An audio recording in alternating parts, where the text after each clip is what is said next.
Hello students, हम लोग आज क्लास 10th का जो ज्योग्राफी का first chapter resource and planning उसमें आगे बढ़ रहे थे। और आज का हमारा टॉपिक रहेगा रिसोर्स प्लानिंग इन इंडिया, जिसको हम लोग देखते हैं। देखिएगा, resource planning is a complex process which involve. Resource planning एक कॉम्प्लेक्स प्रोसेस है जिसमें क्या क्या चीज़ें शामिल है। First, identification and inventory of resource across the regions of the country. तो फर्स्ट है जो रिसोर्स आइडेंटिफिकेशन करना और इन्वेंशन, यानी कि पहचानना, और इन्वेंशन खोज करना of resource across the regions of country. तो पहला काम रिसोर्स प्लानिंग में कि जो भी कंट्री के अंदर रिसोर्सेस हैं उनका आइडेंटिफाई करना कि कौन कौन से रिसोर्स अवेलेबल हैं और कौन कौन से हमारे पास हमारे कंट्री में जो हैं उनको इन्वेंशन की खोज करना। ठीक है, तो ये काम कैसे होगा? दिस इन्वॉल्व सर्विंग, सर्वे करके, मैपिंग करके, क्वांटिटिव एंड क्वालिटेटिव एनालिसिस करके, यानी कि क्वांटिटी कितनी है, उनकी क्वालिटी क्या है, इसका एनालिसिस करके, एस्टिमेशन करके, या फिर and measurement of resource, resource का मेजरमेंट करके। तो पहला काम है कि हमें रिसोर्स का आइडेंटिफिकेशन करना है और इन्वेंशन करना है। ठीक है, दूसरा काम है एवॉल्विंग अ प्लानिंग स्ट्रक्चर। एक प्लानिंग स्ट्रक्चर रेडी करना है, एवॉल्व करना है, इंडोप्ड विथ एप्रोप्रिएट टेक्नोलॉजी। उस प्लानिंग स्ट्रक्चर में क्या क्या डिसाइड होंगी, या फिर एप्रोप्रिएट टेक्नोलॉजी क्या है, skill and institutional setup for implementing resource development plan.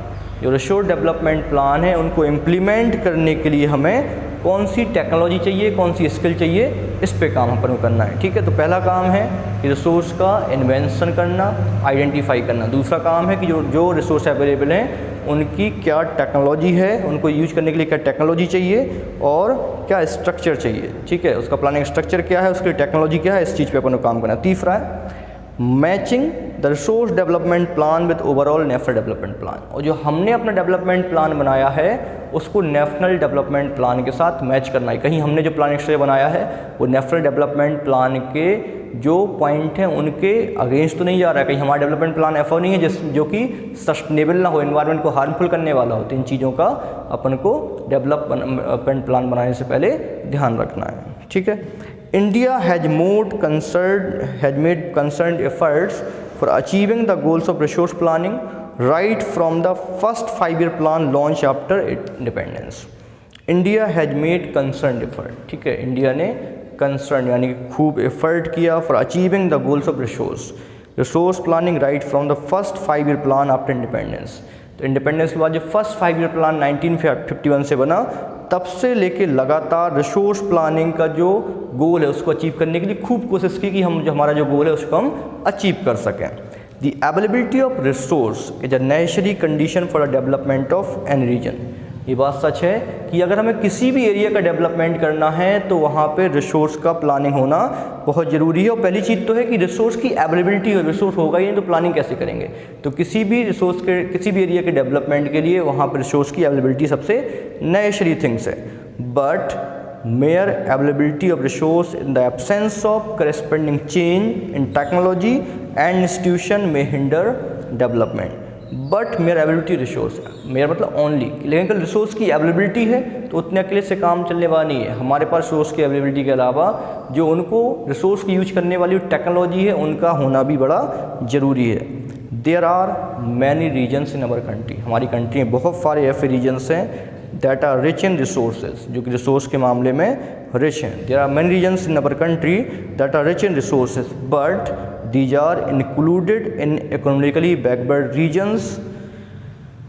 On the contrary, there are some regions which have a poor resource base but they are economically developed. ठीक है, तो there are many regions in our country. हमारी country में बहुत सारे ऐसे regions हैं that are rich in resource, जो कि रिसोर्स के मामले में रिच हैं, but these are included in economically backward region. लेकिन ये क्या है, ये इकोनॉमिकली बैकवर्ड रीजन है, मतलब रिसोर्स की भी अवेलेबिलिटी भी है। हम भी बहुत बोल रहे थे कि रिसोर्स की अवेलेबिलिटी होना अकेला इनफ नहीं है। जैसे बहुत सारे एरिया ऐसे हैं जहाँ पर रिसोर्स खूब सारा लेकिन फिर भी वो क्या है, पीछे हैं। जबकि डेवलपमेंट के लिए तो रिसोर्स का होना जरूरी है, लेकिन वो तो एरिया फिर क्यों पीछे हैं। तो ये इसलिए बोला गया कि केवल रिसोर्स अकेला होना जरूरी नहीं है, रिसोर्स का कि यूज करने के लिए टेक्नोलॉजी की अवेलेबिलिटी बहुत ज़रूरी है, इंस्टीट्यूशंस की अवेलेबिलिटी बहुत ज़रूरी है।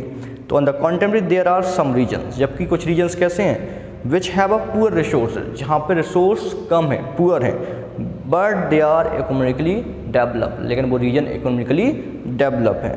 द हिस्ट्री ऑफ कॉलोनाइजेशन, जो कॉलोनाइजेशन हुआ यानी कि जो कंट्रियों ने दूसरी कंट्रियों को अपने अंडर में किया, गुलाम बनाया, कॉलोनाइज किया, रिवील्स दैट, रिवील्स मतलब फोकस करना, शो करना।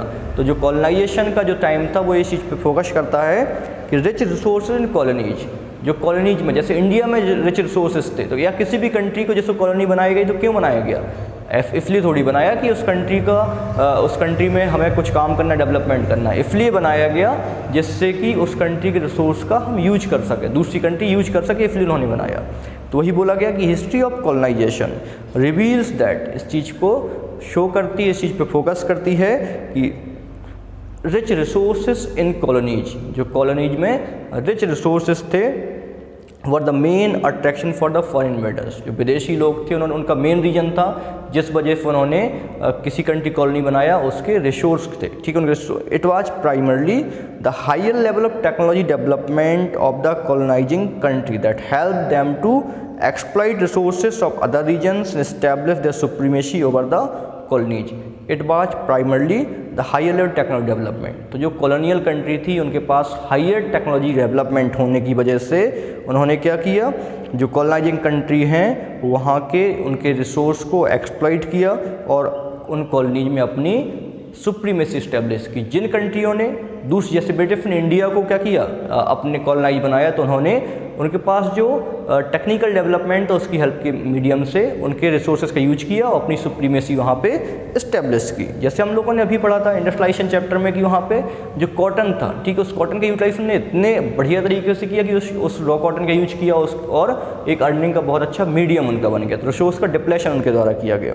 ओके, तो therefore resource can contribute to development only where they occupied by appropriate technology. तो इस तरीके से निकल के आया कि resource can contribute to development, कि रिसोर्स डेवलपमेंट में कंट्रीब्यूट करता है, रिसोर्स की वजह से डेवलपमेंट होता है, बट या फिर only when they are occupied by appropriate technology development and institutional changes, केवल तब जब वहाँ पे एप्रोप्रिएट टेक्नोलॉजी और इंस्टीट्यूशंस का यूज किया जाए तब ऐसा होगा। India has experienced all this in different phase of colonization. India has experienced all this in different phase of colonization. India ने ये चीज़ें colonization के different phase में इन चीज़ों को experience किया। Therefore, in India, development in general and resource development in particular does not only involve technology available resources but also the technology, quality of human resources and the historical experience of the people. तो therefore in India, जो India की situation है, development in general and resource development particular does not only involve the availability of resources. तो यहाँ पर जो resource का development है वो केवल और केवल रिसोर्स अवेलेबिलिटी पे डिपेंड नहीं करता है, बट ऑल्सो द टेक्नोलॉजी, ठीक है, कि रिसोर्स अवेलेबिलिटी अकेला इनफ नहीं है, इवन जो टेक्नोलॉजी है, जो ह्यूमन रिसोर्स का जो क्वालिटी है और जो हिस्टोरिकल एक्सपीरियंस है लोगों का, इन सब चीज़ों का भी उतना ही यूज है रिसोर्स डेवलपमेंट में, ठीक है, या रिसोर्स का यूटिलाइजेशन में इन सब चीज़ों का भी सेम रोल है, ठीक है। तो इस तरीके से रिसोर्स प्लानिंग कैसे की उसको हमने आज के लेक्चर में कंप्लीट किया। जो नेक्स्ट चैप्टर होगा कंजर्वेशन ऑफ रिसोर्सेज, रिसोर्स को कंजर्व क्यों करना, उनकी नीड क्यों है, इस चीज़ को हम पढ़ेंगे।